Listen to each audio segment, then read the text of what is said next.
بسم الله الرحمن الرحيم.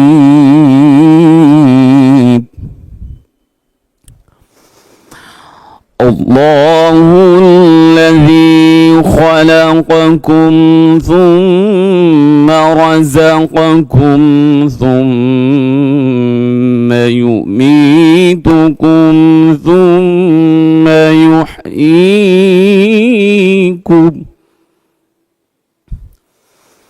هل من شركائكم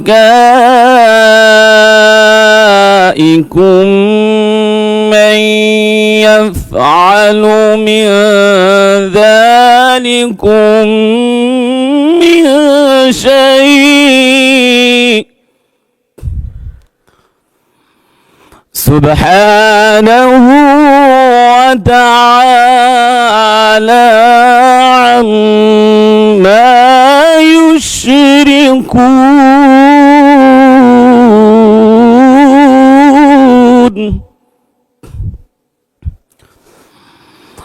ظهر الفساد في البر والبحر بما كسبت أيدي الناس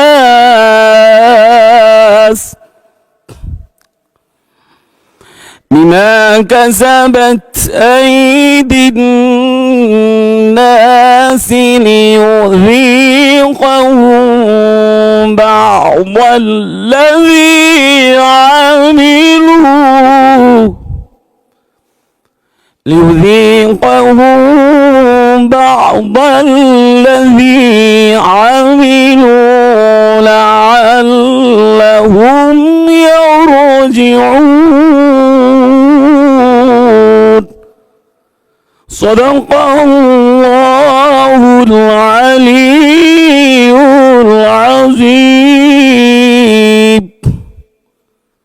সূরাতুর room এর 40 ও 41 নং আয়াত কারিমা তেলাওয়াত করা হলো, যার বাংলা অর্থ হচ্ছে রূপ।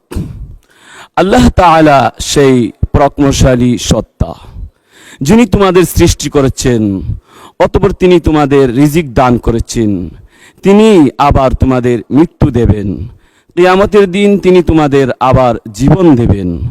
তোমরা যাদের আল্লাহর সাথে শরীক করে নিয়েছো, তাদের কেউ কি এমন আছে যে এর কোনো একটি কাজও করতে পারবে?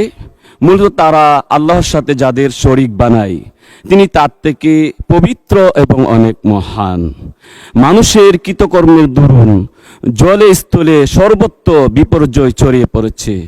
মূলত আল্লাহ তাআলা তাদের কিছু কাজকর্মের জন্য তাদের শাস্তির স্বাদ আস্বাদন করাতে চান। আশা করা যায় এর ফলে তারা সেসব কাজ থেকে ফিরে আসবে। বারাকাল্লাহু লানা ওয়া লাকুম ফিল কুরআনিল আযীম।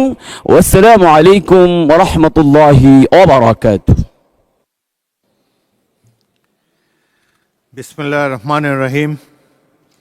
আসসালামু আলাইকুম ওয়া রাহমাতুল্লাহ।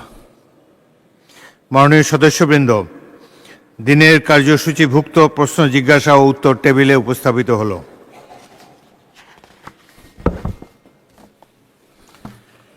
এখন আমি বিশেষ অধিকার প্রশ্নের নোটিশ সম্পর্কে বক্তব্য রাখতে চাই। মাননীয় সদস্যবৃন্দ,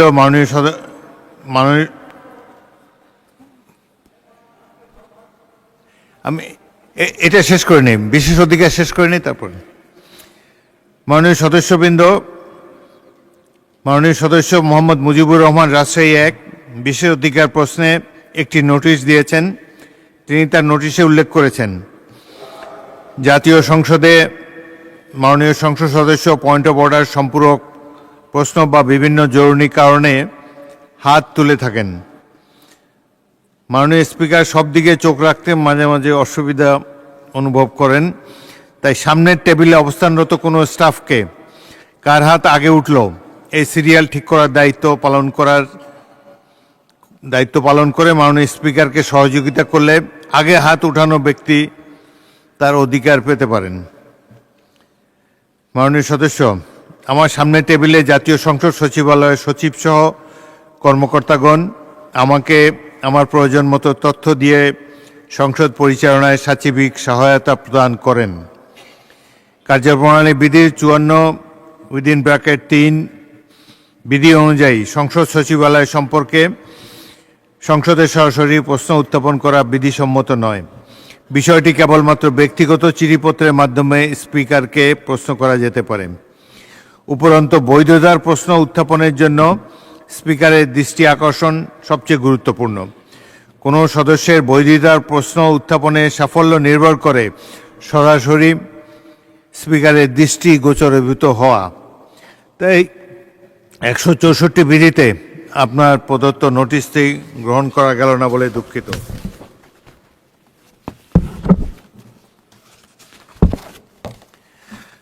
বিশেষ অধিকার সম্পর্কিত দ্বিতীয় নোটিশটিও দিয়েছেন মাননীয় সদস্য মোহাম্মদ মুজিবুর রহমান রাজশাহী 1। বিশেষ অধিকার প্রশ্নে আরও একটি নোটিশ দিয়েছেন। তিনি তার নোটিশে উল্লেখ করেছেন, সংসদের সিদ্ধান্ত আজান হলেই 30 মিনিটে বিরতি দেওয়া। অ্যাকর্ডিংলি জোহর, আসর ও মাগরিব নামাজের বিরতি সুষ্ঠুভাবেই চলছে, কিন্তু এশার নামাজের বিরতি হচ্ছে না। এই ব্যাপারে নীতি নির্ধারণের ফোরামে কোনো আলোচনা হয়েছে কিনা জানা নেই। তাই এশার নামাজের বিরতির ব্যাপারে মাননীয় স্পিকারের প্রয়োজনীয় নির্দেশনা পেলে ভালো হয়। আল্লাহ হাফিজ।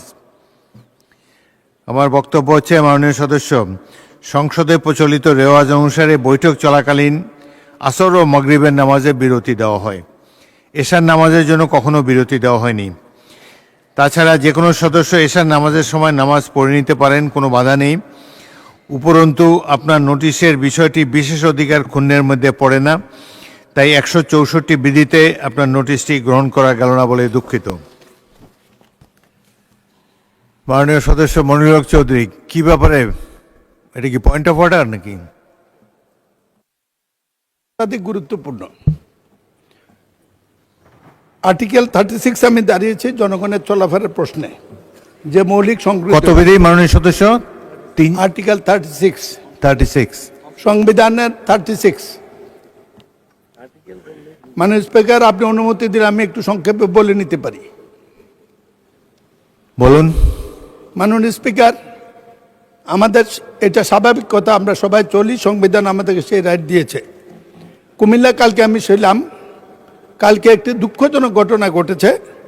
একজন সরকারি কর্মকর্তা, কাস্টমের নবীন অফিসার দেখার মতো, তাকে সরকারি ডিউটিতে গিয়েছিল চট্টগ্রামে, পরশু রাত্রে আসার পথের মধ্যে কে বা কারে তারা হত্যা করে ফেলে দিয়েছে বাড়ি যাওয়ার পথে রাস্তাতে নেমে। আমি পুলিশকে যোগাযোগ করেছিলাম, বিষয়টি এটি।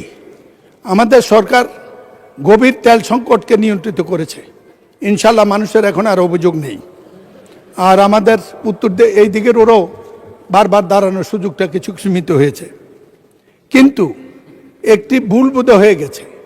সেটা হলো নিয়ন্ত্রণের ক্ষেত্রে পুলিশকে যখন জিজ্ঞেস করেছি, পুলিশ বলেছে আমাদের তেল সংকট আছে, ডিউটির পরিমাণ কমে গেছে, এত রাত্র পর্যন্ত থাকার সুযোগ নেই। এই লোকটি নির্দয়ভাবে নিহত হয়েছে। কাস্টম কর্মকর্তা, কুমিল্লা মানুষ তাকে পছন্দ করে। কালকে এই মৃত্যুর ঘটনা আলোড়ন সৃষ্টি করেছে। পুলিশ বলেছে তাদের তেল সংকট আছে, তেল নাকি রেশন হয়েছে। পুলিশকে তেল রেশন না করলেও আমি মনে করি অসুবিধা হবে না। এমনি আইনশৃঙ্খলা পরিস্থিতি উন্নতির দিকে আমি স্বরাষ্ট্রমন্ত্রী এখানে নাই, মাননীয় প্রধানমন্ত্রীর দৃষ্টি আকর্ষণ করব। এই ব্যাপারটি পুলিশের তেল রেশন, আইনশৃঙ্খলা বাহিনীর তেল রেশন অবিলম্বে প্রত্যাহার করা হোক, নাইলে আইনশৃঙ্খলা সংকট সৃষ্টি হবে। এতে আমাদের জনগণের নির্বিঘ্নে চলাচলের সমস্যার সৃষ্টি হয়। ধন্যবাদ মাননীয় স্পিকার। মাননীয় সদস্য, আচ্ছা, মাননীয় সংসদ নেতা কিছু বলতে যাচ্ছেন। মাননীয় স্পিকার, আপনাকে ধন্যবাদ। মাননীয় সংসদ সদস্য, আপনি যে কনসার্নটি এক্সপ্রেস করেছেন, মাননীয় স্পিকার, মাননীয় সংসদ যে কনসার্নটি এক্সপ্রেস করেছেন, এই বিষয়টি এরই মধ্যে আমরা অ্যাড্রেস করেছি। পুলিশ সহ এমার্জেন্সি বাহিনী যারা আছে, পুলিশ হোক, অ্যাম্বুলেন্স হোক, ফায়ার ব্রিগেড, এই জাতীয় যারা আছে, তাদের উপর থেকে এই যে এম্বার্গোটা ছিল এটা সরিয়ে নেওয়া হয়েছে। এটা আরও 2 দিন আগে এই সিদ্ধান্তটি আমরা গ্রহণ করেছি, 2 দিন আগে এটি ক্লিয়ার করে দেওয়া হয়েছে। কাজে আশা করি ইনশাল্লাহ এই সমস্যা আর হওয়ার কথা না। ধন্যবাদ। ধন্যবাদ মাননীয় স্পিকার। ধন্যবাদ মাননীয় সংসদ নেতা। আরেকটি পয়েন্ট অফ অর্ডার আমি উত্থাপনের জন্য অনুমতি দিচ্ছি। মোহাম্মদ নাজিবুর রহমান, মাননীয় সদস্য, পাবনা 1। স্পিকার, আমি যে বিষয়টি রেজ করতে চাচ্ছিলাম 274 বিধিতে, গত কয়েকদিন আগে অনলাইন মিডিয়াতে একটি রিপোর্ট এসেছে যার মুদ্রা কথা সরকার 2 লক্ষ টন ডিজেল আমদানি করছেন বিনা টেন্ডারে। এটার ব্যাপারে সিরিয়াস প্রশ্ন উত্থাপিত হয়েছে এবং সেখানে বলা হয়েছে যে আমি ব্রিটেনে যেই ল ফার্মে ল চেম্বারে ব্যারিস্টার হিসাবে প্র্যাকটিস করতাম, আমার এক কলিগকে নাকি এই কন্ট্রাক্ট দেওয়া হয়েছে। এ ব্যাপারে আমার প্রথম যে বিষয়টি আমি বলতে চাই, এটি সম্পূর্ণ মিথ্যা একটি অপবাদ। আমার চেম্বারের কোনো কলিগ এক্ষেত্রে কোনো টেন্ডারে অংশগ্রহণ করেছেন কিংবা পেয়েছেন এরকম কিছু আমি পাইনি। দ্বিতীয় যে বিষয়টি সেটি হলো এটার বিষয়ে যে অপপ্রচার চলছে, এই ব্যাপারে মাননীয় জ্বালানি মন্ত্রী যিনি আছেন তার একটু সুস্পষ্ট ব্যাখ্যার দাবি রাখে। 2 লক্ষ টন জ্বালানি তেল কিভাবে আমদানি হলো, কোনো এক্ষেত্রে কোনো যেই স্বচ্ছতা অবলম্বন করা হয়েছে কিনা এই বিষয়টি জানানো দরকার, যাতে জানতে চায়। 3 নম্বর যে বিষয়টি, মাননীয় জ্বালানি মন্ত্রী একটি বিষয় উত্থাপন করেছেন আমার এলাকার ব্যাপারে। তিনি বলেছেন আমার নির্বাচনী এলাকা সাথিয়া, সেখানকার নাকি এক জামাত নেতার কাছ থেকে তেল উদ্ধার করা হয়েছে, তাকে সেখান থেকে তেল উদ্ধার করা হয়েছে। এ বিষয়ে আমার যেটা বক্তব্য, সে যে রিপোর্টের কথা উল্লেখ করা হয়েছে সেখানে আরও 7-8টি জায়গার থেকে তেল উদ্ধার করার কথা বলা হয়েছে, কিন্তু যাদের কাছ থেকে উদ্ধার করা হয়েছে তাদের কারো পরিচয় সেখানে বলা হয়নি। শুধুমাত্র সাথিয়ার কথা বলা হয়েছে, সেখানে নাকি জামাত নেতার কাছ থেকে তেল উদ্ধার করা হয়েছে। এ ব্যাপারে মাননীয় স্পিকার আমি খোঁজ খবর নিয়েছি। যার কথা বলা হচ্ছে জনাব আলাউদ্দিন, আমার সাথিয়া নির্বাচনী এলাকার একটি ইউনিয়নের তিনি বাসিন্দা। সেই জনাব আলাউদ্দিন জামাত ইসলামের কোনো নেতৃবৃন্দর, কোনো র্যাঙ্ক অ্যান্ড ফাইলের কেউ নন, জামাত ইসলামের তিনি সদস্যও নন। যেটা হয়েছিল সেখানে তিনি তেল ব্যবসা করেন। তিনি 2 ড্রাম তেল নিয়ে এসেছিলেন, 200 খুব সম্ভব 465 লিটার তেল তিনি নিয়ে এসেছিলেন। সেটা যখন উদ্ধার করা হয়, স্থানীয় লোকজন তখন বাধা দেয় এবং বলে যে এই তেল আমাদের জন্য আনা হয়েছে, একটু অপেক্ষা করেন, জামাতের যিনি আমির আছেন তিনি আসবেন, তখন এটা ফয়সালা হবে। জামাতের আমির সেখানে জানও নাই, এ ব্যাপারে তিনি কোনোভাবে অবহিতও নয়। কিন্তু যেহেতু জামাতের আমিরের নামের কথা সেখানে উল্লেখ করা হয়েছে, উপজেলা জামাতের আমির, সেজন্য রিপোর্ট করা হয়েছে তিনি জামাতের সংশ্লিষ্ট কেউ, জামাত নেতা। এ ব্যাপারে আমার সুস্পষ্ট বক্তব্য, যারা এর সাথে জড়িত আছে, এটা ইনক্লুডিং যদি আমাদের সম্মানিত বিরোধী দলের নেতাও হন, তার এলাকার লোক হয় কিংবা আমাদের যারা কেউ হয়, সুষ্ঠু তদন্ত সাপেক্ষে সবার বিচার হওয়া উচিত। আমি চ্যালেঞ্জ দিয়ে বলতে চাই, আমাদের সংগঠনের সাথে আর কেউ এই ব্যাপারে ছিল না। ধন্যবাদ মাননীয় সদস্য। পয়েন্ট অফ অর্ডার, সংবাদপত্রের রিপোর্টের উপরে কিংবা হিয়ার্সের উপরে অমুকে অমুক কথা বলেছে, এসবের উপরে সংসদে কোনো পয়েন্ট অফ অর্ডার গৃহীত হবে না, এটা নিয়ে আলোচনাও হবে না। জরুরি কিছু থাকলে আপনার সংশ্লিষ্ট মন্ত্রীর সাথে সরাসরি যোগাযোগ করেন। সংসদে জাতীয় গুরুত্বপূর্ণ বিষয় নিয়েই আমরা আলাপ আলোচনা চালাবো। স্পেসিফিক 2-1টি বিচ্ছিন্ন ঘটনা নিয়ে সংসদে আলোচনা করার স্কোপ নাই। আমি দিনের কার্যসূচিতে ফিরে যাচ্ছি। মাননীয় বিরোধী দলের নেতা বলুন, এই বিষয়ের উপর বলেন না, অন্য কিছু বলেন। যে এই বিষয়ের উপরে মাননীয় স্পিকার, আপনাকে ধন্যবাদ। আপনি আগেও আরেকদিন বলেছেন যে সংবাদপত্রে প্রকাশিত কোনো বিষয়কে রেফার করে এখানে আলোচনা হওয়া উচিত নয়, কিন্তু দুঃখজনকভাবে সেদিন মন্ত্রী মহোদয় না, প্রতিমন্ত্রী মহোদয় বিষয়টা অবতারণা করেছেন। তিনি কিন্তু সংবাদপত্রের রেফারেন্সেই কথা বলেছেন। That was reality. ধন্যবাদ মাননীয় স্পিকার। ওটা কি পয়েন্ট অফ অর্ডার ছিল? উনি কি পয়েন্ট অফ অর্ডারে বলেছিলেন? না, উনি 300 বিধিতে একটা বিবৃতি দিয়েছেন। 300 বিধিতে মন্ত্রীরা যে কোনো সময় বিবৃতি দিতে পারেন। উনি ইট ইজ দেয়ার প্রিভিলেজ। পত্রিকাকেই রেফার করে কথা বলেছেন। আচ্ছা, এটা তাদের প্রিভিলেজ। মাননীয় সদস্যবৃন্দ, দিনের কার্যসূচিভুক্ত জরুরি জনগুরুত্বপূর্ণ বিষয়ে মনোযোগ আকর্ষণ বিধি 71-এর আওতায় প্রাপ্ত নোটিশ সমূহের নিষ্পত্তি স্থগিত রাখা হলো। পয়েন্ট অফ অর্ডার আর না মাননীয় সদস্য, আমরা দিনের কার্যসূচিতে চলে যাই।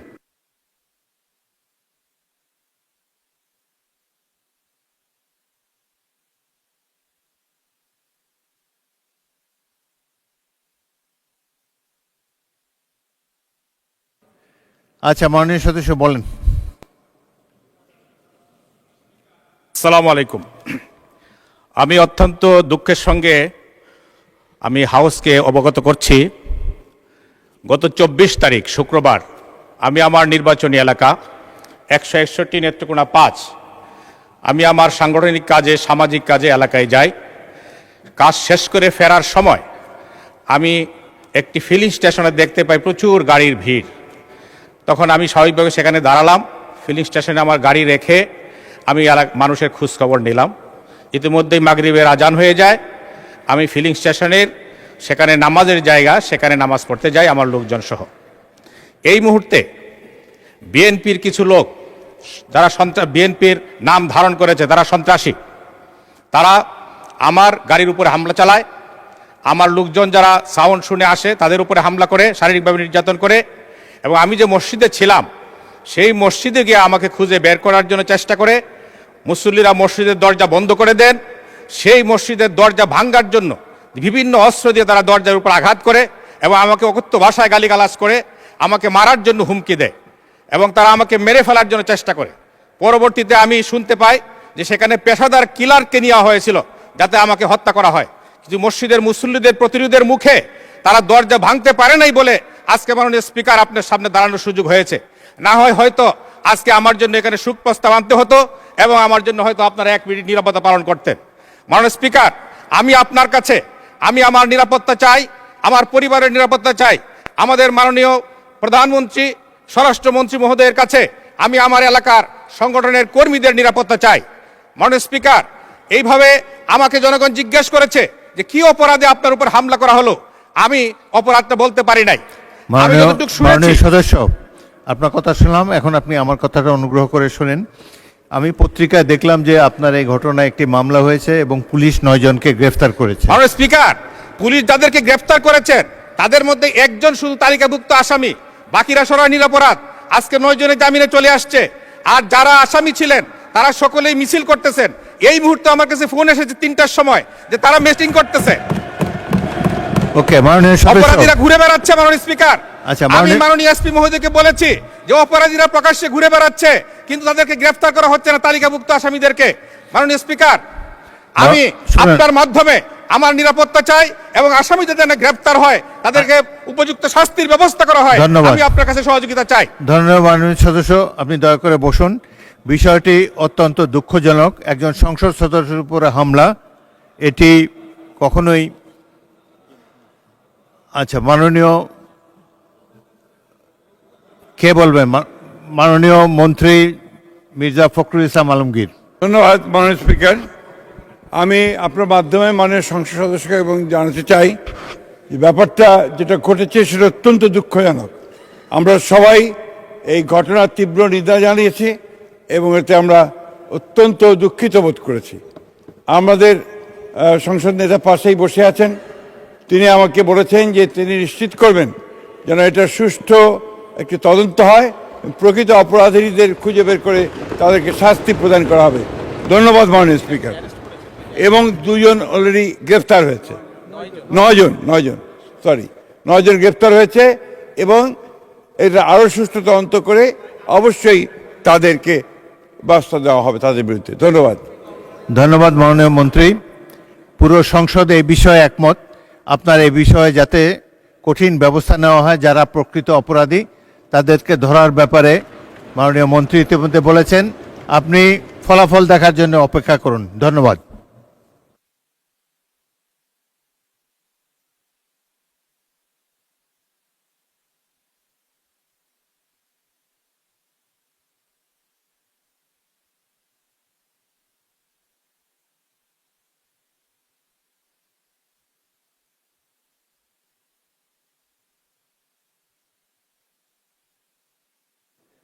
মাননীয় সদস্যবৃন্দ, দিনের কার্যসূচি অনুযায়ী জনগুরুত্ব সম্পন্ন বিষয়ে মনোযোগ আকর্ষণ বিধি 71-এর উপর গৃহীত নোটিশ সমূহের উপরও আলোচনা স্থগিত রাখা হলো।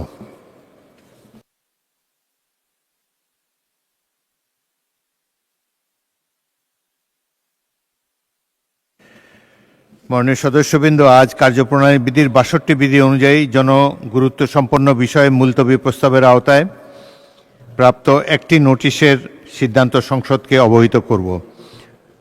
নোটিশটি প্রদান করেছেন চট্টগ্রাম 15 আসন থেকে নির্বাচিত মাননীয় সংসদ সদস্য জনাব শাহজাহান চৌধুরী। তিনি আলোচ্য বিষয়ে নিম্নোক্ত সংক্ষিপ্ত বিবৃতি দিয়েছেন। চলমান উদ্ভূত বৈশ্বিক পরিস্থিতির প্রেক্ষিতে সৃষ্ট জ্বালানি সংকটের কারণে সারা দেশে তীব্র লোডশেডিং চলমান। এই সমস্যার সমাধানে সরকার বিভিন্ন পদক্ষেপ নিয়েছে। জ্বালানি সংকট ও লোডশেডিংয়ের মতো বিদ্যুৎ খাতের এই জনগুরুত্বপূর্ণ বিষয়ে সুনির্দিষ্ট আলোচনা প্রয়োজন। বিগত সরকারের আমলে করা অনেক বিদ্যুৎ কেন্দ্র কুইক রেন্টাল বা ইনডেমনিটি আইনের আওতায় ছিল, যা ক্যাপাসিটি চার্জ নামে রাষ্ট্রের বিশাল আর্থিক বোঝা তৈরি করেছে। এমত অবস্থায় এই ধরনের বিতর্কিত চুক্তিগুলো পর্যালোচনার মাধ্যমে বাতিল করা হোক এবং নবায়নযোগ্য জ্বালানি যেমন সোলার, বায়ু, বিদ্যুৎ ইত্যাদির উপর অধিকতর গুরুত্ব আরোপ করে অগ্রাধিকার ভিত্তিতে দ্রুত ব্যবস্থা গ্রহণ করা প্রয়োজন। মাননীয় সদস্যবৃন্দ, মাননীয় সদস্যের এই মুলতবি প্রস্তাবের নোটিশে সুনির্দিষ্ট কোনো প্রস্তাব নেই। তিনি শুধু আলোচ্য বিষয়টি সংক্ষিপ্ত বিবৃতি প্রদান করেছেন। এছাড়াও আলোচ্য বিষয়টির সংক্ষিপ্ত বিবৃতিতে বিভিন্ন বিষয় উল্লেখ করেছেন।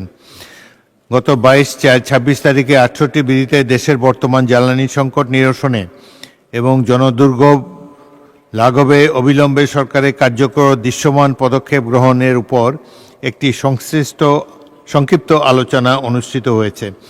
এমত অবস্থায় কার্যপ্রণালী বিধির 62 বিধিতে প্রাপ্ত মাননীয় সদস্যের নোটিশটি মুলতবি প্রস্তাব হিসেবে গ্রহণ করা গেল না বলে দুঃখিত।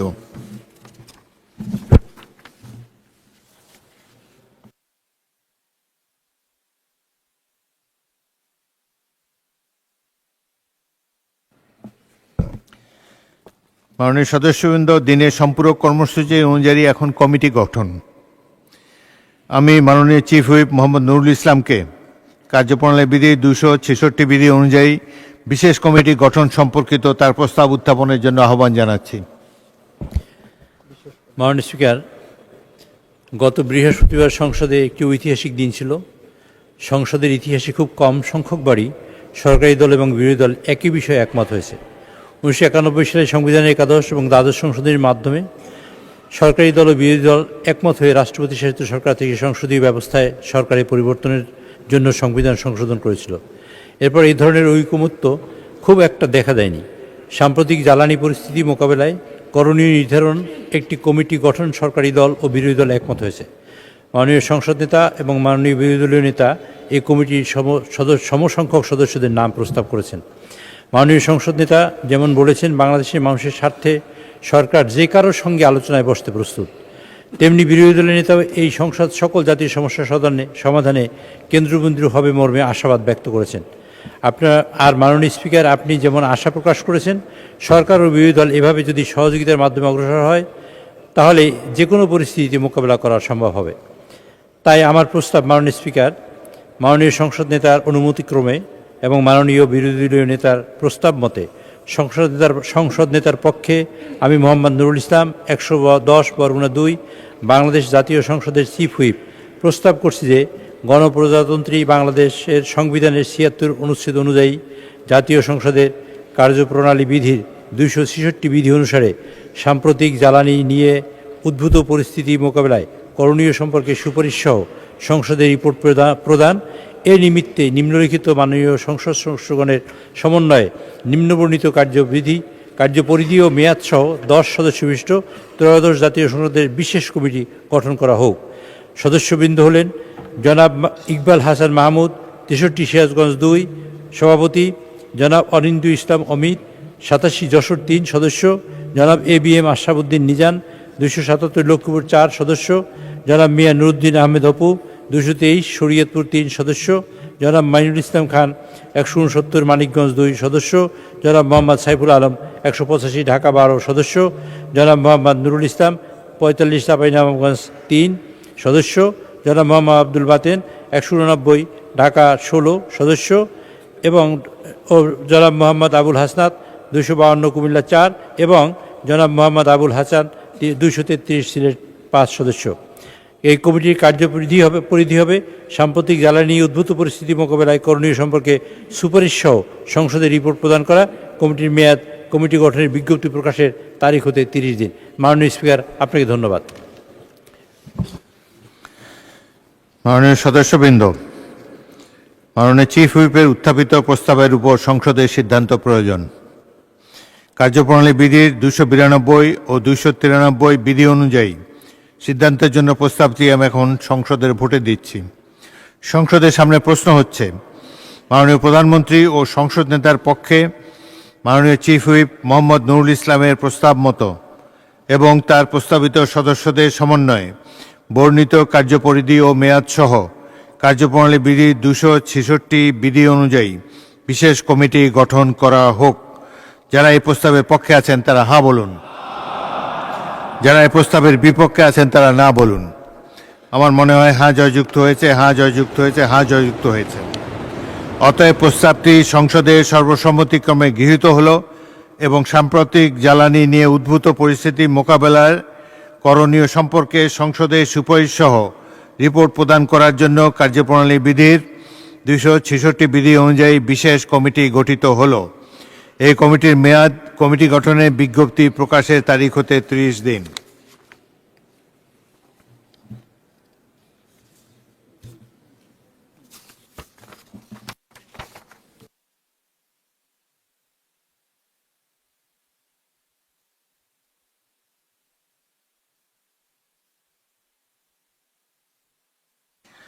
মাননীয় সদস্যবৃন্দ, দিনের সম্পূরক কার্যসূচি অনুযায়ী এখন আইন প্রণয়ন কার্যাবলী। আমি মাননীয় আইন, বিচার ও সংসদ বিষয়ক মন্ত্রী মোহাম্মদ আসাদুজ্জামানকে the members of parliament remuneration and allowances amendment bill 2026 উত্থাপনের অনুমতি প্রার্থনার জন্য আহ্বান জানাচ্ছি। মাননীয় স্পিকার, আপনাকে ধন্যবাদ।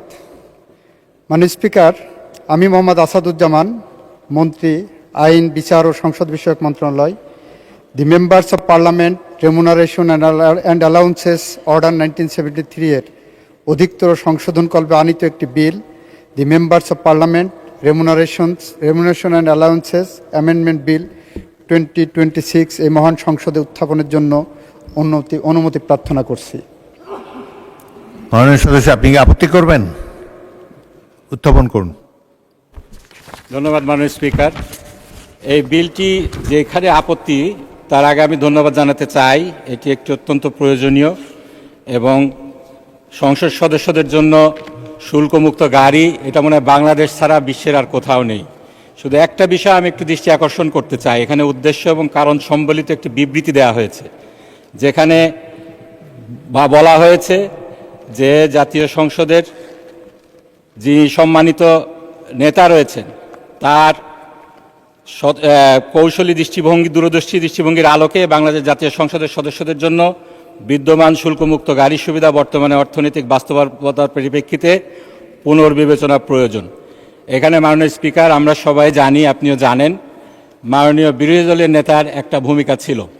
আমাদের বাংলাদেশ জামাত ইসলামী সংসদ নির্বাচনের আগেই একটি নির্বাচনী প্রতিশ্রুতি দিয়েছিল, আমরা যদি বিরোধী দলেও থাকি তাহলে আমরা শুল্কমুক্ত গাড়ি নেব না, এবং একই সাথে প্লটের কথাও বলা হয়েছিল। এখন যে বিষয়টি আইনগতভাবে রূপ নিতে যাচ্ছে, সেখানে উদ্দেশ্য এবং কারণ সম্বলিত বিবৃতিতে যদি আমরা ন্যায় বিচার, ন্যায় ইনসাফের কথা বলি, তাহলে বিরোধী দলীয় নেতার কথাটিও এখানে যুক্ত হওয়া, তার বিবৃতি এবং তার যে সিদ্ধান্ত, এটা আসাটা আমি মনে করছি জরুরি। ধন্যবাদ মাননীয় স্পিকার। এটাকে তো কোনো আপত্তি বলে আমার মনে হচ্ছে না। আপনি কি আপত্তি করেছেন নাকি কারো নাম মেনশন করার জন্যে? বিলে তো আর নাম মেনশন করা যাবে না।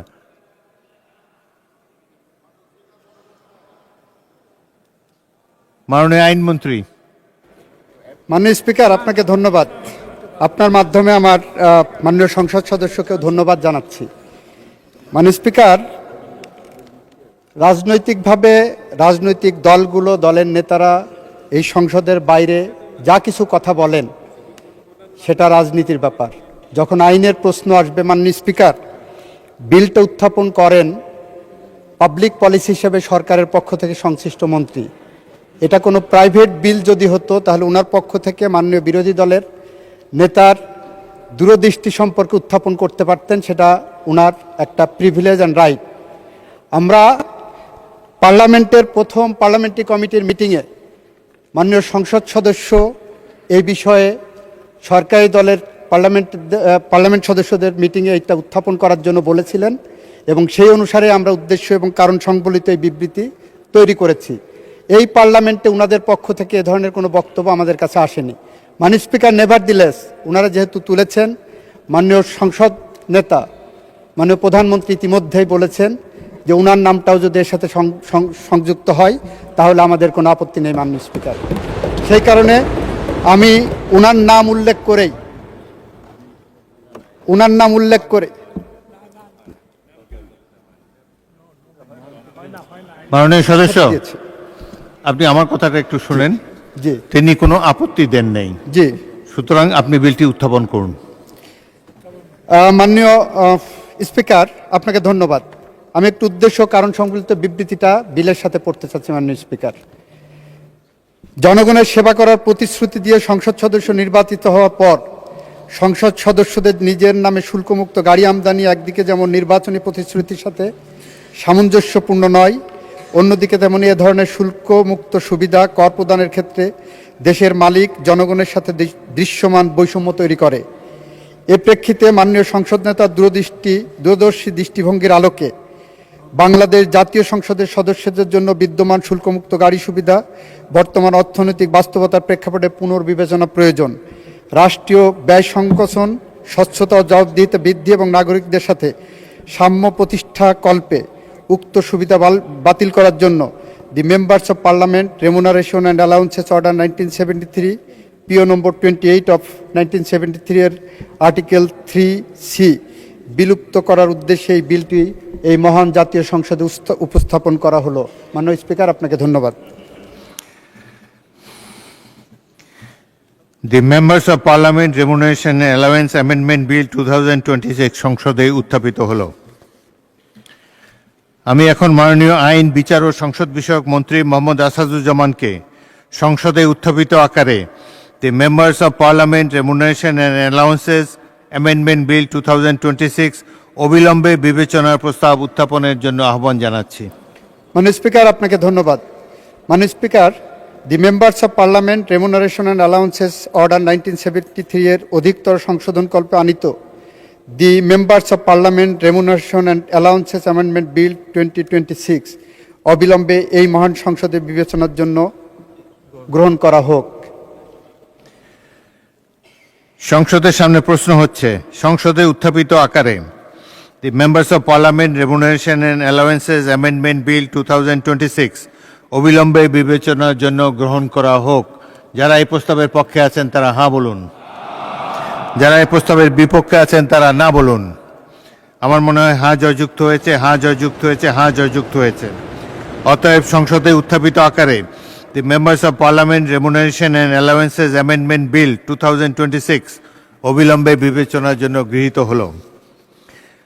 মাননীয় সদস্যবৃন্দ, বিলটির উপর দফাওয়ারি কোনো সংশোধনী নেই। আমি এখন বিলের দফাটি সংসদের সামনে পেশ করছি। সংসদের সামনে প্রশ্ন হচ্ছে, বিলের দফা 2 এই বিলের অংশ হিসাবে গ্রহণ করা হোক। যারা এই প্রস্তাবের পক্ষে আছেন তারা হাঁ বলুন, যারা এই প্রস্তাবের বিপক্ষে আছেন তারা না বলুন। আমার মনে হয় হাঁ জয়যুক্ত হয়েছে, হাঁ জয়যুক্ত হয়েছে, হাঁ জয়যুক্ত হয়েছে। অতএব বিলের দফা 2 এই বিলের অংশ হিসাবে গৃহীত হলো। বিলের 1 দফা, বলবৎকরণ দফা, প্রস্তাবনা, প্রবর্তনা এবং শিরোনামা এই বিলের অংশ হিসাবে গ্রহণ করা হোক। যারা এই প্রস্তাবের পক্ষে আছেন তারা হাঁ বলুন, যারা এই প্রস্তাবের বিপক্ষে আছেন তারা না বলুন।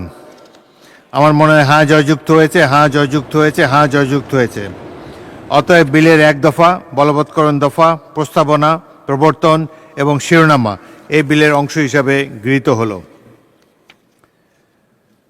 মাননীয় আইন, বিচার ও সংসদ বিষয়ক মন্ত্রী মোহাম্মদ আসাদুজ্জামান, আপনি বিলটি পাশ করার প্রস্তাব উত্থাপন করতে পারেন। মাননীয় স্পিকার, আপনাকে ধন্যবাদ। মাননীয় স্পিকার, আমি মোহাম্মদ আসাদুজ্জামান, মন্ত্রী, আইন, বিচার ও সংসদ বিষয়ক মন্ত্রণালয়, প্রস্তাব করছি যে দি members of parliament remuneration and allowances order 1973 এর অধিকতর সংশোধন কল্পে আনিত বিলটি, যা দি members of parliament remuneration allowances amendment bill 2026 নামে অভিহিত হয়েছে, উক্ত বিলটি উত্থাপিত আকারে পাশ করা হোক। সংসদের সামনে প্রশ্ন হচ্ছে, সংসদে উত্থাপিত আকারে দি members of parliament remuneration allowances amendment bill 2026 পাশ করা হোক। যারা এই প্রস্তাবের পক্ষে আছেন তারা হাঁ বলুন, যারা এই প্রস্তাবের বিপক্ষে আছেন তারা না বলুন। আমার মনে হয় হ্যাঁ জয়যুক্ত হয়েছে, হ্যাঁ জয়যুক্ত হয়েছে, হ্যাঁ জয়যুক্ত হয়েছে। অতএব সংসদে উত্থাপিত আকারে দি members of parliament remuneration and allowances amendment bill 2026 pass হলো।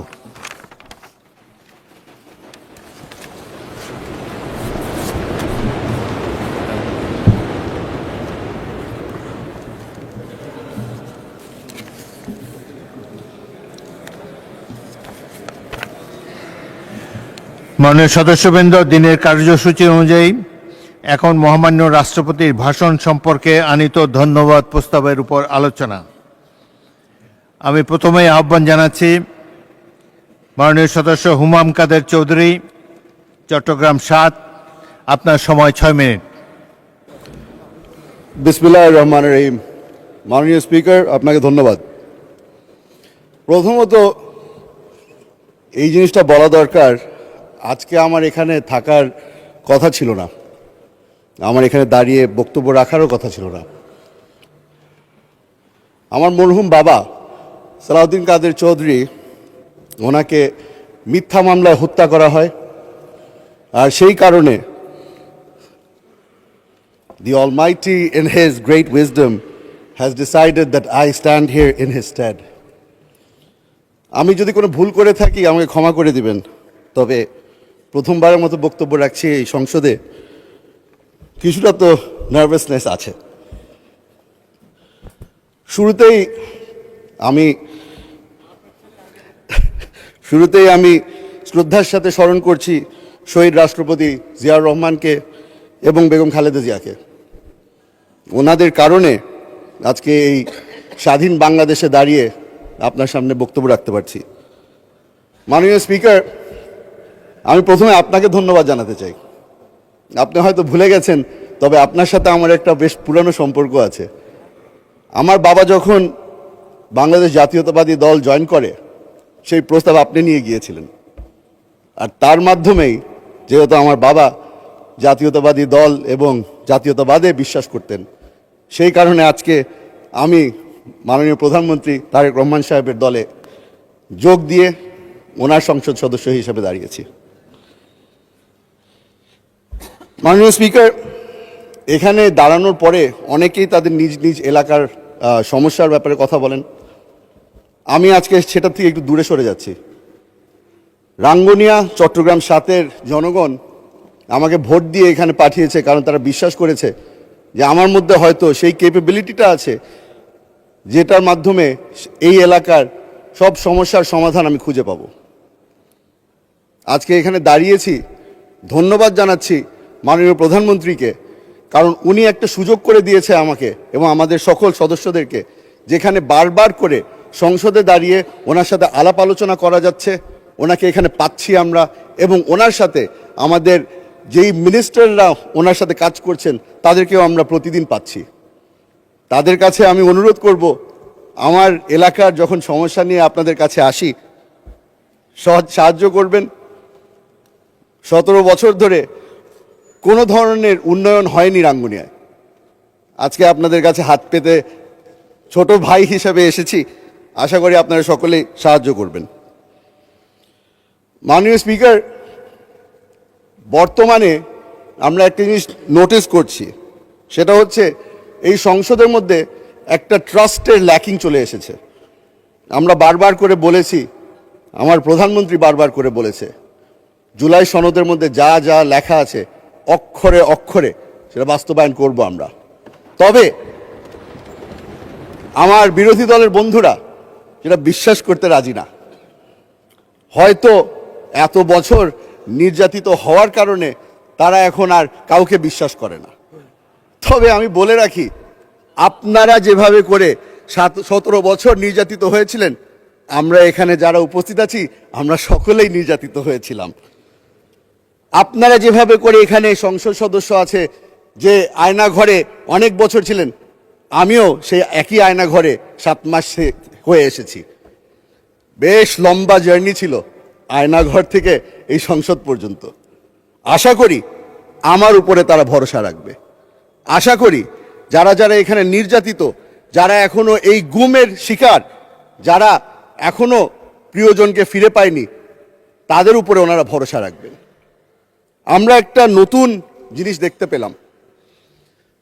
প্রথমবারের মতো আমার প্রধানমন্ত্রী একদিনের মাথায় এই সংসদে দাঁড়িয়ে বলল, আপনারা আপনাদের সাহায্যের হাত বাড়িয়েছেন, আমরা সেই সাহায্য চাই। সঙ্গে সঙ্গে কমিটি গঠন করে দেওয়া হলো। এই ন্যাশনাল এবং ইন্টারন্যাশনাল ক্রাইসিসের মধ্যে আমরা তাদের সাহায্য কামনা করি এবং যেহেতু তারা সাহায্য করতে চেয়েছে আমরা তাদেরকে ধন্যবাদ জানাই। মাননীয় স্পিকার, আজকে অবাক হলাম। আমি একটি প্রোগ্রামে গিয়েছিলাম যেখানে এই মানবাধিকার নিয়ে অনেকক্ষণ ধরে কথাবার্তা হচ্ছিল। সেখানে আমাকে বলা হলো যে এই মানবাধিকারের যেই অর্ডিন্যান্সটা ছিল সেটা ল্যাপস হয়ে গেছে, কেন হলো? সেখানে জবাব দিয়ে এসেছি যে মানবাধিকারের যেই অর্ডিন্যান্স ল্যাপস হয়েছে সেটা একটা দুর্বল অর্ডিন্যান্স ছিল। শক্তিশালী বিল আকারে আমরা এখানে একটি নতুন বিল প্রস্তাব করব। আশা করি তারা ভরসা রাখবে যে যেই ব্যক্তি 7 মাস টর্চার হয়েছে সেই ব্যক্তি তাদেরকে মিথ্যা কথা বলছে না, অসৎ কথা বলছে না। মাননীয় স্পিকার, আমরা গত 2 মাস ধরে চেষ্টা করেছি এই সংসদে দাঁড়িয়ে তাদের যেই ভরসা আছে সেটা যেন আমাদের পক্ষে নিয়ে আসতে পারি। আশা করছি সামনের মাস যেগুলি যাবে আস্তে আস্তে করে তারা আমাদের উপরে ভরসা রাখা শুরু করবে। মাননীয় স্পিকার, মাননীয় সদস্য, আপনাকে আরো 2 মিনিট সময় দিচ্ছি, কিন্তু এই 2 মিনিটের মধ্যে আপনি কনক্লুড করবেন। ধন্যবাদ মাননীয় স্পিকার। মাননীয় স্পিকার, আমাদেরকে বারবার করে জিজ্ঞেস করা হয় যে আমরা যে এই সংসদে দাঁড়িয়ে আছি নতুন করে বিল আকারে কেন নতুন বিল আনা হচ্ছে। আমি তাদেরকে বলে দিতে চাই, আমার প্রধানমন্ত্রী আমাদের উপরে ভরসা রেখেছে এবং আমাদেরকে সুযোগ করে দিচ্ছে। উনিও জানতে চান আমার ওপিনিয়ন কি। এই জুলাই সনদ যখন সই করা হয়েছিল তখন আমরা রিপ্রেজেন্টেটিভ পাঠিয়েছিলাম, তবে আমি এখানে দাঁড়িয়েছি representing the people of Rangunia. ওই সনদ সই করার সময় আমাকে কোনো সময় কোনো প্রশ্ন করা হয়নি। আমার প্রধানমন্ত্রী জানতে চায় আমার ওপিনিয়ন কি। এখানে আমরা যেই ধরনেরই আইন পাশ করি না কেন উনি চাচ্ছেন যে আমরা যেন সব ধরনের আলাপ আলোচনার মাধ্যমে একটা কনসেনসাসে আসি এবং আইন পাশ করি। আশা করি এই জিনিসটার উপরেও আমার ভাইরা, আমার বন্ধুরা আমাদের উপরে ভরসা রাখবে। মাননীয় স্পিকার,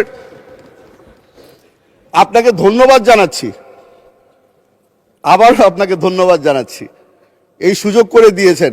অনেক দিন ধরে এখানে বক্তৃতা দেই না বলে আমার এলাকার মানুষরা মনে করেছিল আমার মাইকটা হয়তো নষ্ট।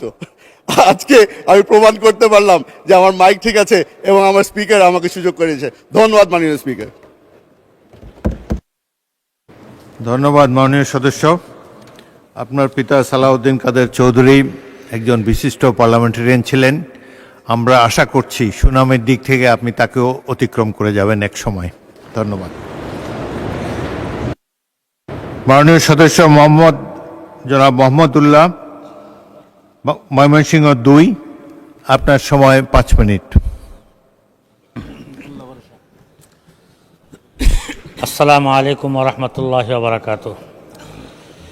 মাননীয় স্পিকার, আপনাকে অসংখ্য ধন্যবাদ।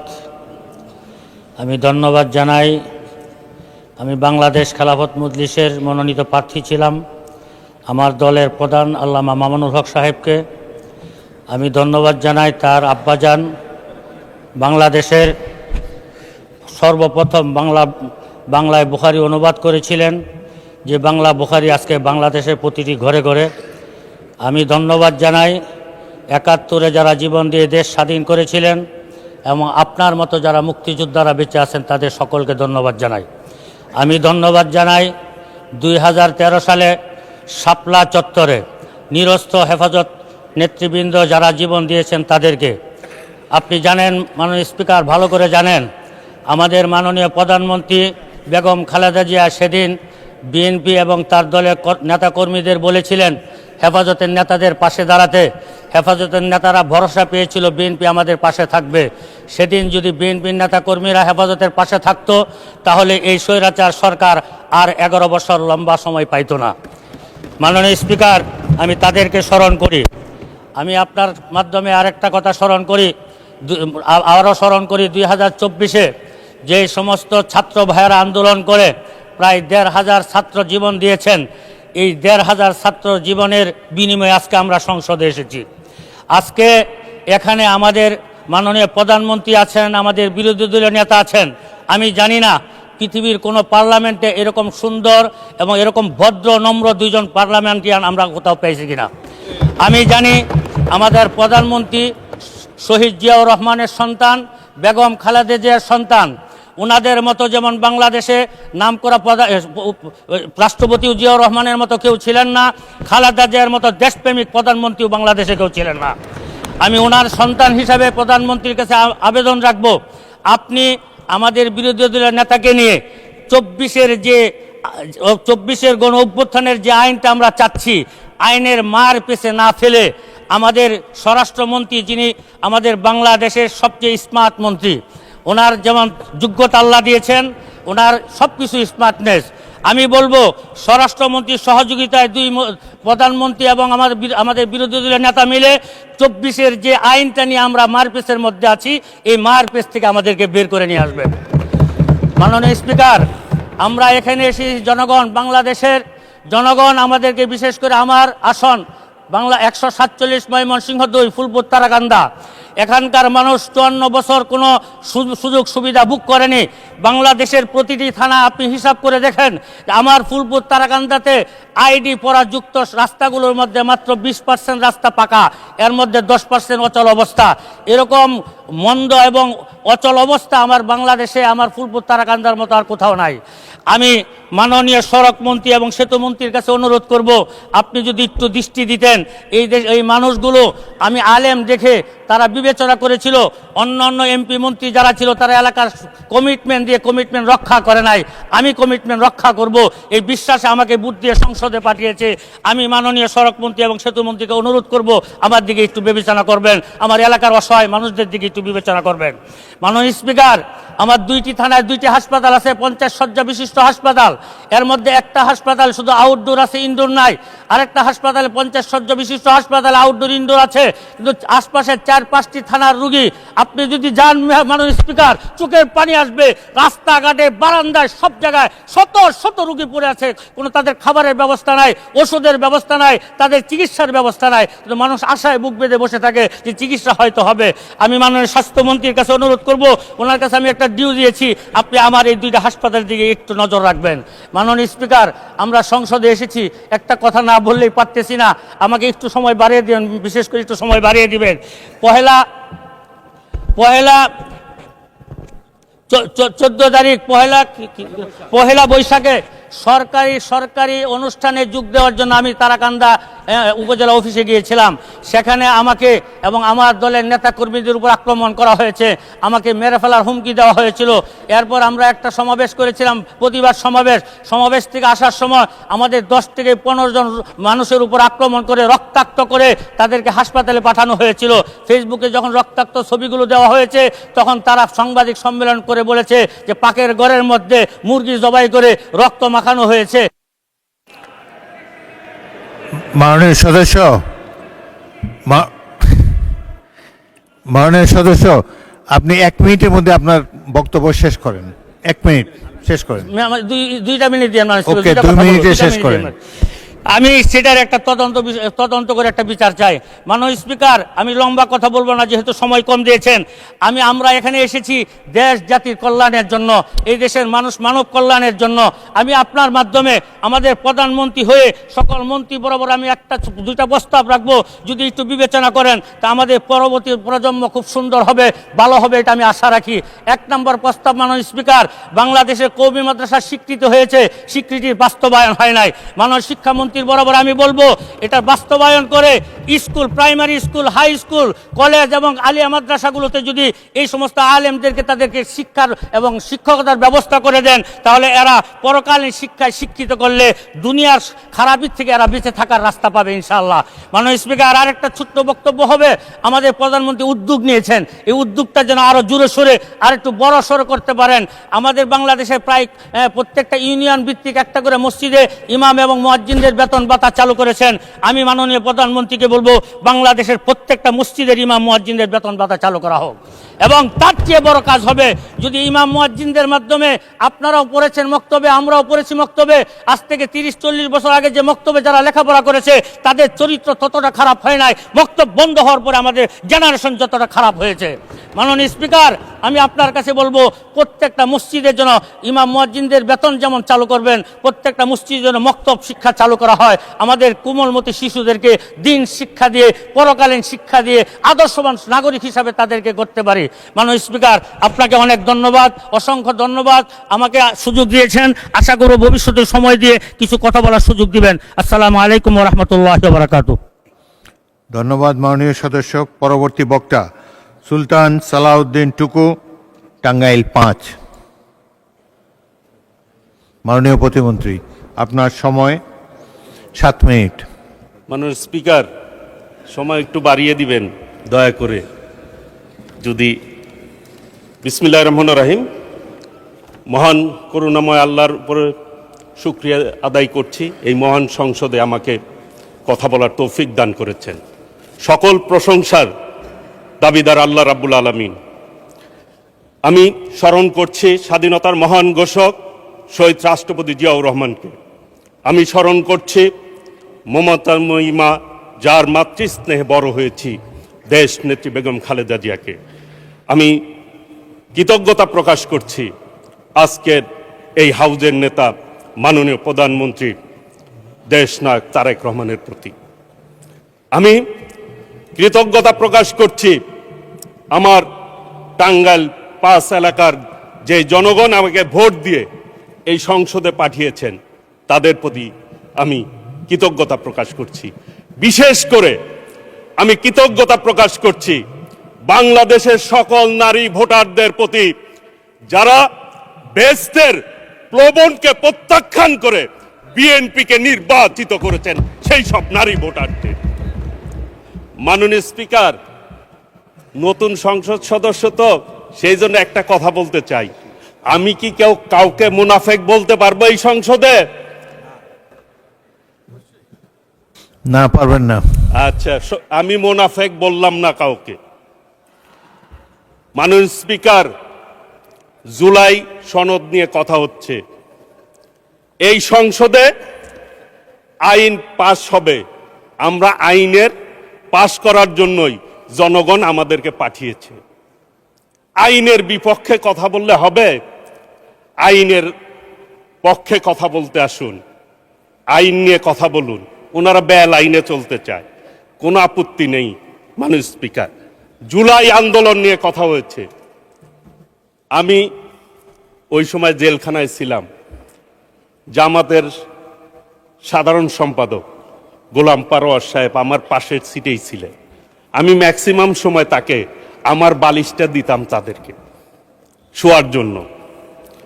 মাননীয় স্পিকার, আমি এরপরে যখন বের হই, এক টেলিভিশনে দেখলাম শিবিরের সভাপতি বলছে উনি নাকি ওই টাইমে বাজার করেছেন, আর ছাত্র দলের সভাপতি রাস্তায় আহত হয়েছে পুলিশ দ্বারা। তাহলে জুলাই আন্দোলন নিয়ে কার কি ভূমিকা? এই আওয়ামী লীগের মতো আচরণ। আওয়ামী লীগ 71 মনে হয় যে আওয়ামী লীগই করছে, আর কেউ যুদ্ধ করে নাই, এইরকম আচরণ আওয়ামী লীগ করছে। এদানিং ওই রোগ তাদের ভিতরে ঢুকছে। জুলাই আন্দোলন খালি তারাই করছে, আর কেউ করে না। এইটা বলে আজকের এই সংসদ ঐক্যবদ্ধতা সংসদ। একটি জিনিস এই সংসদে মাননীয় স্পিকার, যে ফ্যাসিবাদ বিরোধী আন্দোলন যারা করেছে তারাই এই সংসদে সংসদ সদস্য হয়েছে। জুলাইয়ের সনদ নিয়ে কথা বলে যে গণভোট, আমাদের মাননীয় প্রধানমন্ত্রী গণভোটের পক্ষে কথা বলেছে। আমরা 51%-এর প্রায় অধিক কিন্তু আমরা প্রতিনিধিত্ব করি। কাজে 70 ভাগের মধ্যে 51 ভাগ মানুষ আমাদের কথায় ভোট দিয়েছে, আমাদের নেতার কথায় ভোট দিয়েছে, সেটা স্মরণে রাখতে হবে। কথায় কথায় বলেন যে আওয়ামী লীগের মতো ফ্যাসিবাদের মতো আচরণ ঢুকে গেছে। 2 মাসের সরকার, কিন্তু এটা কিন্তু 5 বছর, মনে হয় যে 5 বছর সরকার আমরা শুরুই করলাম না, তার আগেই যত সব অভিযোগ। এই 2 মাসে কি কি করছে মাননীয় প্রধানমন্ত্রীর নেতৃত্বে, সেই কথাগুলি কিন্তু একবারও বলেন না। গতকাল একটি সমাবেশের বক্তৃতা শুনলাম আর কি, বিভিন্ন ইস্যুতে তারা কথা বললেন, জাতীয় ইস্যুতে। মাননীয় স্পিকার, এইটা কিন্তু 8 সালের নির্বাচন মার্কা সরকার না, এটা 14 সালের নির্বাচন মার্কা সরকার না, 18 সালের নির্বাচন মার্কা সরকার না, এটা 24-এর সরকার না, আমির সরকার না, জনগণের প্রত্যক্ষ ভোটের সরকার।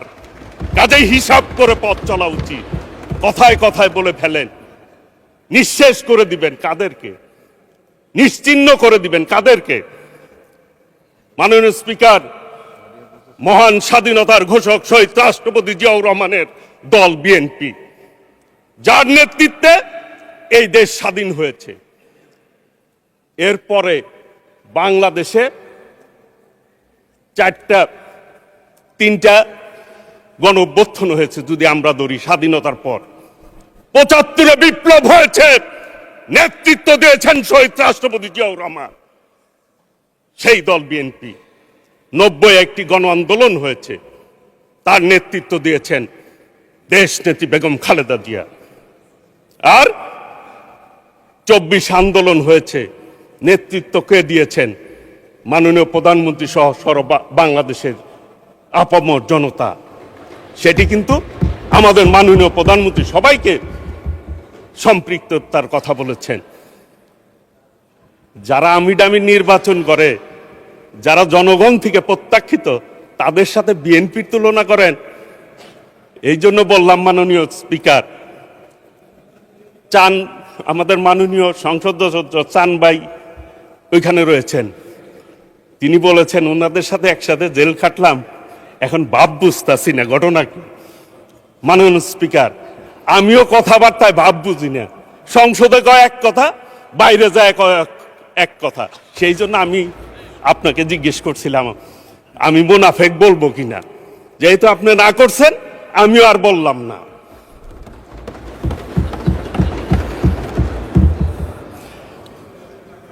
একটি কথা বলতে চাই, এই 2 মাসে বিএনপি যে কাজ করেছে, যে কাজে হাত দিয়েছে, অন্য কোন সরকার মাননীয় প্রধানমন্ত্রীর জায়গায় থাকলে এই ধরনের সাহস করত না। মাননীয়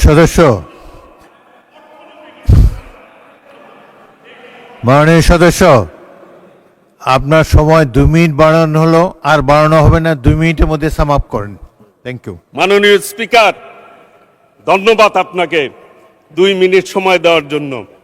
আপনার এলাকায় আমি নির্বাচন করতে গিয়েছিলাম, উপনির্বাচন, সেই জন্য আপনি 4 মিনিট দিতে পারতেন আমাকে।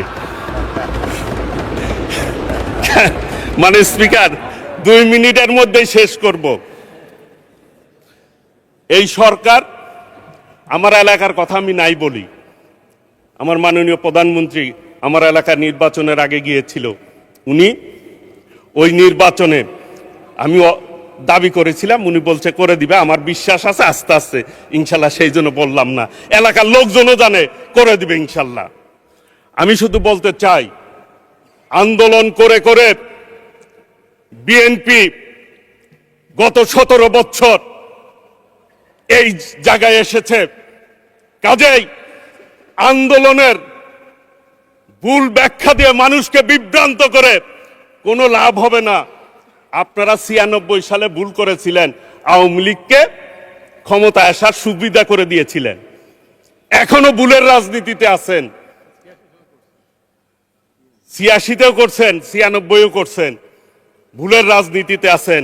একটা কথা বলে যাই, এইবার যুদ্ধের কথা বলেন, বিভিন্ন কথা বলেন, একটি কথা বলতে চাই, এই সংসদকে সাক্ষী রেখে আগামী দিনে কোন আন্দোলন হলে, সংগ্রাম হলে বাংলাদেশের মানুষের পক্ষে হবে। হেরে যাবে রাজাকার, জিতে যাবে বাংলাদেশ ইনশাল্লাহ। কাজেই আগামী দিনে আসুন ঐক্যবদ্ধভাবে এই সংসদকে জনগণের প্রত্যাশা অনুযায়ী আমরা আমাদের বিবেককে সামনে রেখে আমরা কাজ করি। এই সংসদে যেভাবে জনগণ আমাদেরকে ভোট দিয়েছে সেই প্রত্যাশা আমরা পূরণ। ধন্যবাদ মাননীয় সদস্য। পরবর্তী বক্তা মোহাম্মদ আবুল হাসনাত, সদস্য কুমিল্লা 4।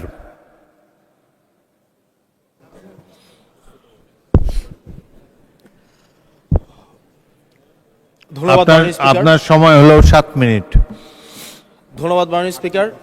আমার সিরিয়াল অনেক পিছনে ছিল, যদিও আমি আজকে এই সংসদে আমরা অনেক ত্যাগ তিতিক্ষা, আমরা সবার কাছে অনেকের সংগ্রামের কথা শুনি, তারা অনেক লড়াইয়ের মধ্য দিয়ে আজকে এই সংসদটি আমাদের প্রজন্মের জন্য, আসলে আমরা আজকে যা কাজ করছি না কেন সেগুলো হচ্ছে আমাদের প্রজন্মের জন্য।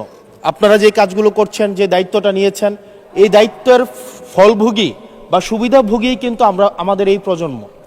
মাননীয় স্পিকার, আমরা খুব আশাহত হই যখন এই সংসদ এত রক্ত, এত লড়াই, এত ত্যাগের পরে আজকে যখন এই সংসদটি গঠিত হয়েছে, কিন্তু এই সংসদ আবার আগের যেই ভিশিয়াস সাইকেল, দোষারোপের যেই সাইকেল, একজনকে বিভিন্ন ট্যাগিংয়ের যেই সাইকেল, মত দমনের নামে, বিরোধী মত দমনের নামে মামলার যেই সাইকেল, আমরা সেইখানে আবার চলে গিয়েছি।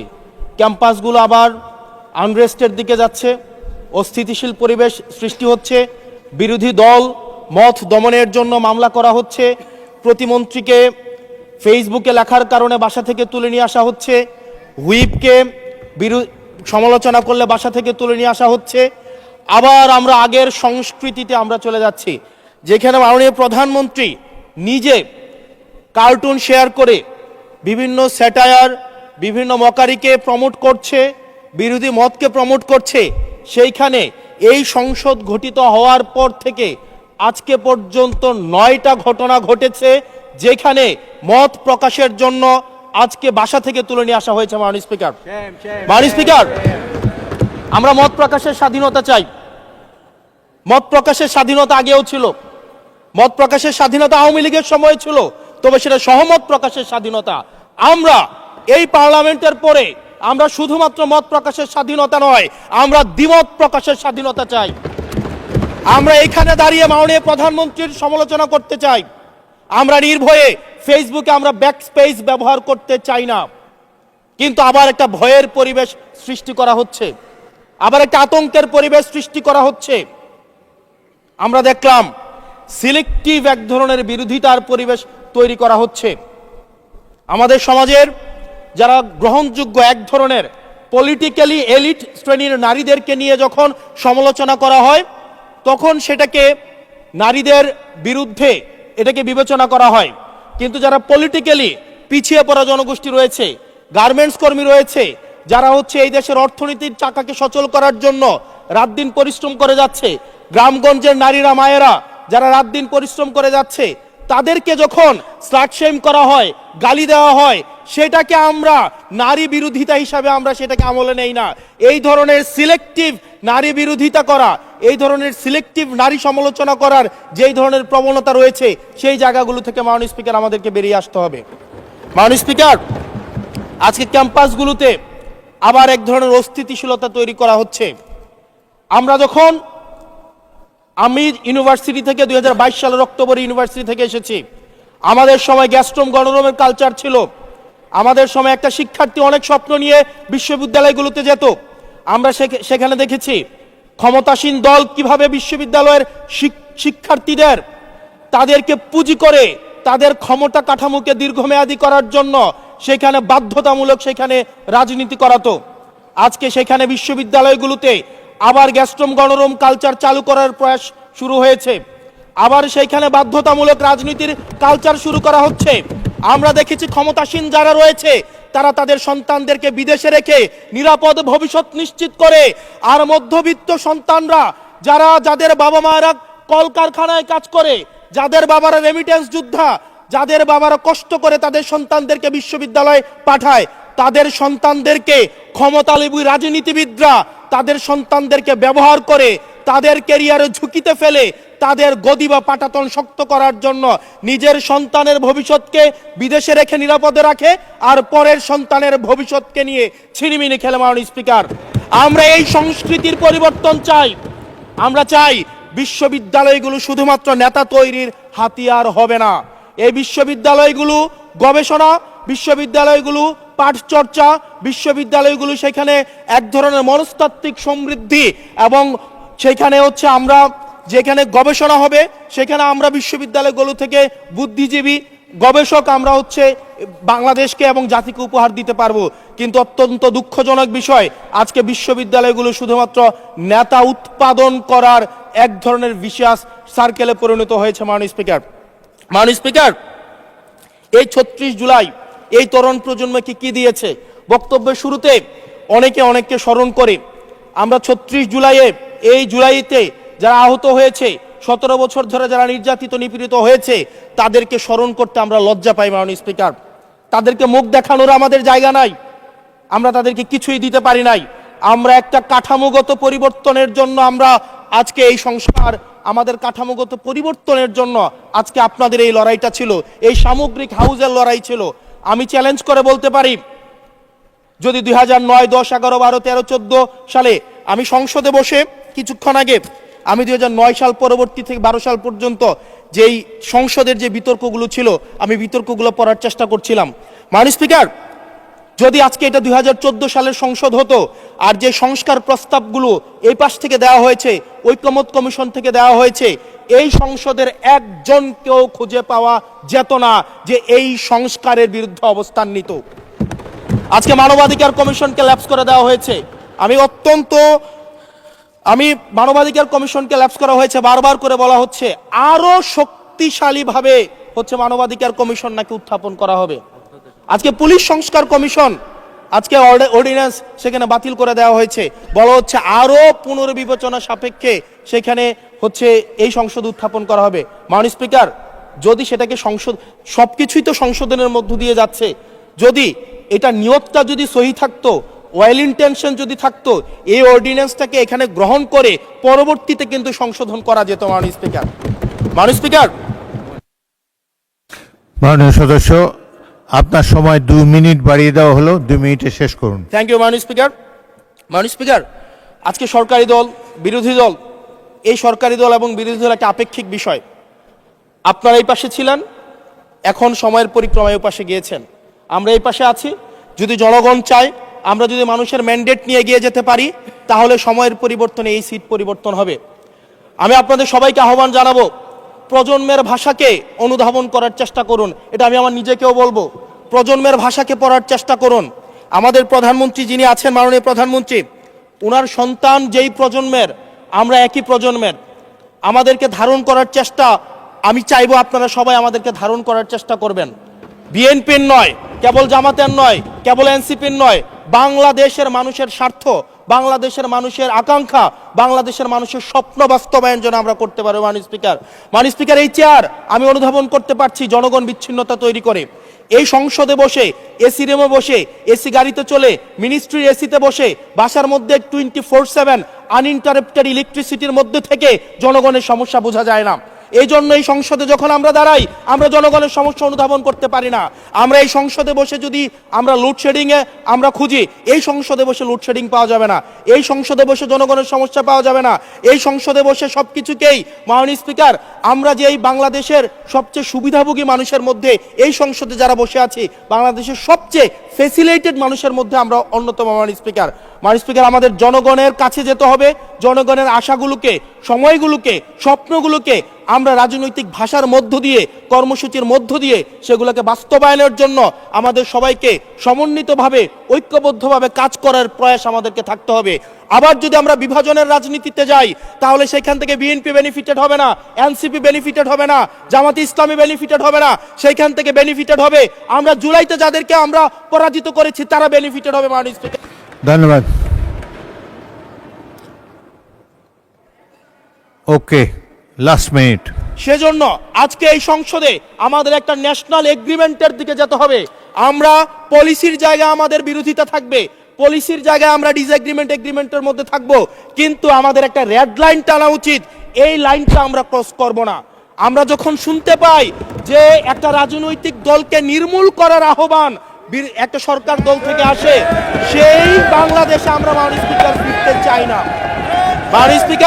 মাননীয় স্পিকার, আমরা এখানে আমরা কনস্ট্রাকটিভ ভাবে পলিসির জায়গা থেকে আমরা আর্গিউ করব, আমরা এগ্রি করব, আমরা ডিসএগ্রি করব, কিন্তু মাননীয় স্পিকার নির্মূলের রাজনীতি, বিনাশের রাজনীতি, দমনের রাজনীতি, পীড়নের রাজনীতি যদি আমরা বাংলাদেশে আবার পরিচয় করাই, ইন্ট্রোডিউস করাই, সেইখান থেকে এই সংসদের কেউ বেনিফিটেড হবে না।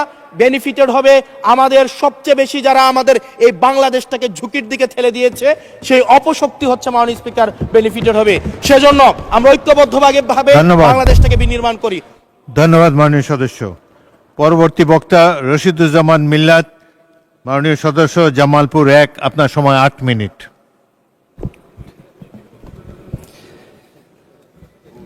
বিসমিল্লাহির রহমানির রহিম। মাননীয় স্পিকার, 20 বছর 4 মাস পরে সময় পেলাম, 20 বছর 4 মাস পরে আজকে বক্তব্য রাখছি এই সংসদে। আলহামদুলিল্লাহ, আল্লাহর কাছে হাজার শুকরিয়া জানাই যে আবার মহান সংসদে আসতে পেরেছি আমরা একটা গণ অভ্যুত্থানের মাধ্যমে। আমি ধন্যবাদ জানাই আপনাকে এই জন্য যে আপনি কামালপুরে যুদ্ধ করেছেন, আমাদের সম্মুখ যুদ্ধ, জেনারেল জিয়ার আন্ডারে থেকে এই কামালপুর, রৌমারী, রাজীবপুর এই সমস্ত এলাকায় আপনি সম্মুখ যুদ্ধ করেছেন এবং সেখানে আপনি আমার এলাকায় 2 বার গিয়েছেন, কামালপুরেও গিয়েছেন। কামালপুরে গিয়ে যে আপনাদের নামগুলি লিপিবদ্ধ করা ছিল, সেই নামগুলিকেও মুছে ফেলে দেওয়া হয়েছিল এই ফ্যাসিস্ট সরকারের আমলে।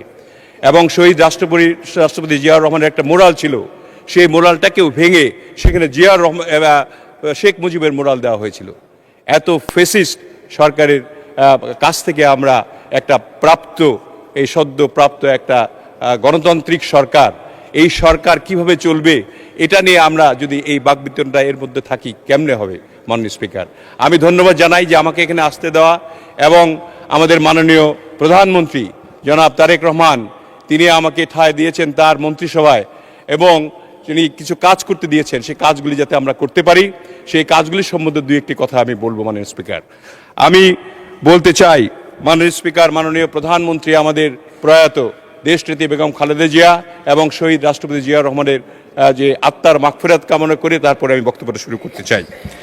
আমি আজকের যে রাষ্ট্রপতি ভাষণের সম্পর্কে আনিত ধন্যবাদ প্রস্তাবের উপর যে কিছু কথা, সেগুলি বলতে চাই এই জন্য, তাকে ধন্যবাদ দিতে চাই এই জন্য যে তিনি তার ভাষণে ফেসিবাদ অবসান, গণতান্ত্রিক শাসন ব্যবস্থা পুনঃপ্রতিষ্ঠা এবং জনগণের প্রত্যাশা অনুযায়ী একটা জবাবদিহিমূলক জনবান্ধব সরকার গঠনের জন্য তিনি আশা ব্যক্ত করেছেন, যা মাননীয় প্রধানমন্ত্রী জনাব তারেক রহমানের নেতৃত্বে একটি সরকার গঠন হবে এবং সে সরকারটি সর্বস্তরে সর্বক্ষেত্রেই ভালো ফলাফল করবেন, সেই আশা তিনি ব্যক্ত করেছেন। সেই জন্য আমি ধন্যবাদ জানাতে চাই আমাদের সেই বক্তব্যকে, যিনি আমাদের শহীদ রাষ্ট্রপতি জনাব শাহাবুদ্দিন সাহেবকে আমি ধন্যবাদ জানাচ্ছি। এই সঙ্গেও যে আমাদের যে বিরোধী দলের নেতা, তাকেও আমি ধন্যবাদ জানাতে চাই এই জন্য যে তিনি আমাদের যে আন্দোলনের সময়, যে আন্দোলনটা যখন হয়েছিল তখন তো আমরা জেলে, আমাদের মাননীয় প্রতিমন্ত্রী জনাব সালাউদ্দিন টুকু তিনি বললেন যে জেলে থাকার সময় আমি জেলে ছিলাম, তিনি জেলে ছিলেন, যা আমাদের পানি সম্পদ মন্ত্রী শহীদুদ্দিন চৌধুরী জেলে ছিলেন, একসঙ্গে আমাদেরকে অনেককে এক জেলে পোড়া হয়েছিল। আমাদেরকে মেরে ফেলার জন্য অপু সাহেব জেলে ছিলেন। আমরা সবাই মিলে যে জেলে থাকা অবস্থায় যে ওনাদের যে সেক্রেটারি জেনারেল গোলাম পরোয়ার সাহেব যখন ছিলেন ওইখানে একদিন তার চোখ বেঁধে তাকে নিয়ে যাওয়া হচ্ছিল রিমান্ডে। চোখ বেঁধে নিয়ে যাওয়ার সময় এই শহীদুদ্দিন চৌধুরী এনি দাঁড়িয়ে হুঙ্কার দিয়ে বলেছিল যে তিনি মাননীয় সংসদ সদস্য ছিলেন, তার চোখ বাঁধা হচ্ছে কেন, এইভাবে হুঙ্কার দিয়ে তাদের এই ডিবির অফিসারদেরকে কম্পিত করেছিলেন। সেই নেতা তার বিরুদ্ধেও আজকাল আপনারা এই বিরোধী দল থেকে কথা বলা শুরু করেছেন।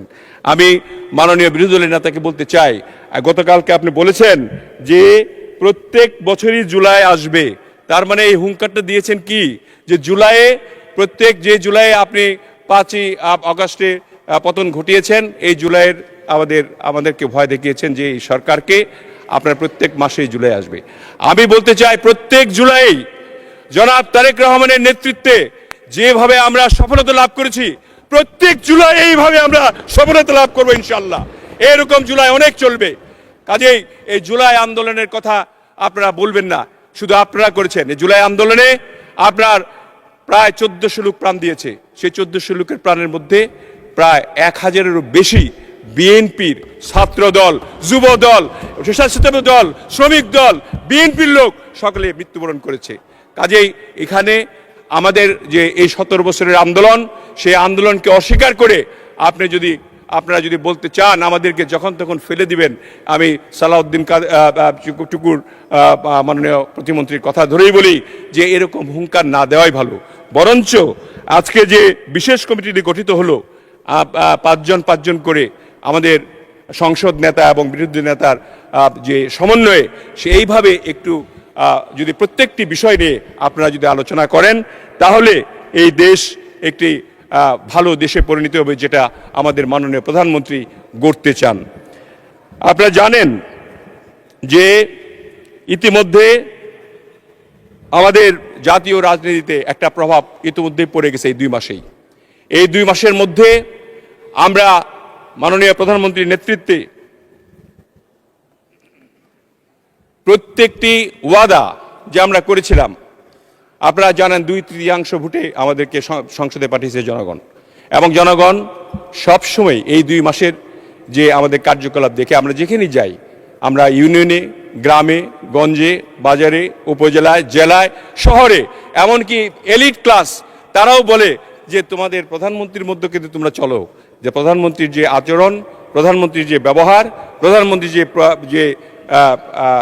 যে কমিটমেন্ট, সেই কমিটমেন্টগুলি যেভাবে করে যাচ্ছে, তোমরা সবাই যদি এটা করতে পারো, তাহলে এই দেশটা এই আগের মতো আর ফেসিবাদী দেশে পরিণত হবে না, এবং সুন্দর একটি বাংলাদেশ গড়ে উঠবে। এবং এর মধ্যেই আপনারা জানেন সবাই যে জনগণের উদ্দেশ্যেও বলতে চাই যে মাননীয় প্রধানমন্ত্রী জনগণের কল্যাণে যে কয়েকটি প্রকল্প ইতিমধ্যেই হাতে নিয়েছেন, ফ্যামিলি কার্ড, কৃষক কার্ড, ইমাম মুয়াজ্জিন ভাতা, তারপরে জাতীয় অর্থনীতিতে যে একটা আপনার প্রবাহ ঘটছে এলাকায়, যে এই টাকাগুলি দেওয়া, খাল কাটা এবং খাল খনন পুনঃখনন কর্মসূচি ইত্যাদি এগুলি করা হয়েছে।